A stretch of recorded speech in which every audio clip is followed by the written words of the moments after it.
Hello everyone, I'm Jihan Adnan Khan and I'm a senior at TNS Beaconhouse, and I recently got accepted to Princeton University, which is my absolute dream university amongst many other places.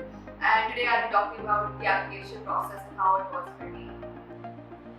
No, academic grades are definitely not enough to get you into these top colleges, because for me personally the stakes were much higher as I was an international student applying with aid, and so there was a lot more that needed to be done for me to stand out amongst a very competitive pool of applicants. So everybody who's applying to these top schools like the Ivy Leagues have the all the good candidates have the bare minimum. They're meeting their grades. However, your extracurriculars and your essays are what actually help you to stand out. So for me personally, my extracurriculars had a very unified theme. So they were all revolving around leadership, community service, and advocacy. As I was the head girl of my school, I founded a non-profit organization called the Arts Zone. I was heavily involved in community service and advocacy, as well as journalism and sports. And since my main passions were female empowerment and just overall general advocating for the betterment of gender women in our country, I think this is what helped me, especially in my application to Princeton, where their literal motto is leadership through service. And since my personal values resonated with theirs, I think that's what helped me get in. So I started the application process relatively late, as I joined ION as well in the beginning of my degree 2/A1 year, whereas usually students start earlier, and that is what I would recommend.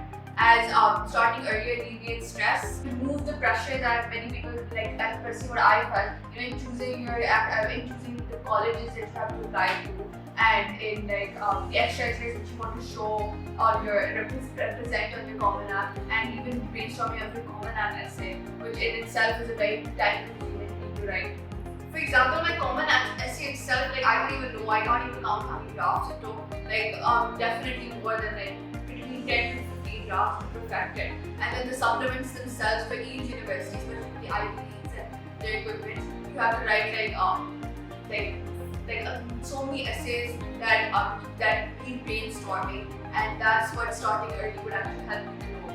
So if you're an international student applying with aid, or just any other regular student even, there's a huge need for you to develop a balanced list of your safeties, your targets, and your dream school, which are obviously your dream schools. However, this balanced list is important because it makes your college process more realistic. So you know that there's at least some schools which are definitely going to accept you. But for example, if you're a national student applying with aid in the US, the process is slightly different because it's entirely unpredictable. So you have to make sure that you have backups around internationally as well. So personally, I did not only apply to the US, I applied to a few places in the UK and a few places internationally as well, in order for me to ensure that at least some places would give me a scholarship, because even the US was my main aim. This year, especially with the COVID and the budget cut down and all of that, it was more competitive getting aid at the international. And another thing that was important in creating this balance is making sure that all of these schools were actually these schools that I would actually want to go to. This is what I advise other people applying in other cycles, in the next cycle as well, that use your safeties and your targets as schools which you would actually want to go to, because in the end, this is the place where you're going to be spending your next 3 to 4 years, and you have to make sure that you're the best fit.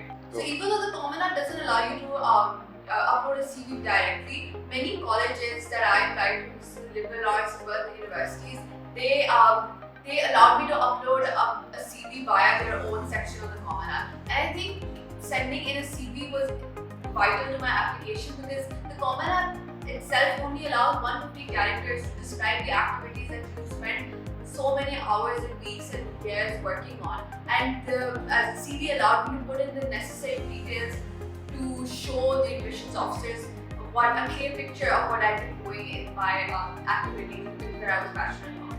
Another piece of advice I would give is to give it your all, but however, don't be disheartened if you don't get into the school that you wanted, that you wish to go to initially, because in the end, this application process is also very reliant on luck, and it doesn't necessarily have to do with the caliber of your application. Now, you could be the best student and still get rejected from the dream school, and that's completely okay, because in the end, you'll go to a place which is the best fit for you, and everything will work out for the next 4 years. And in the end, I would like to thank Ms. Shanza and ION for helping me get across an application which reflected my pure self.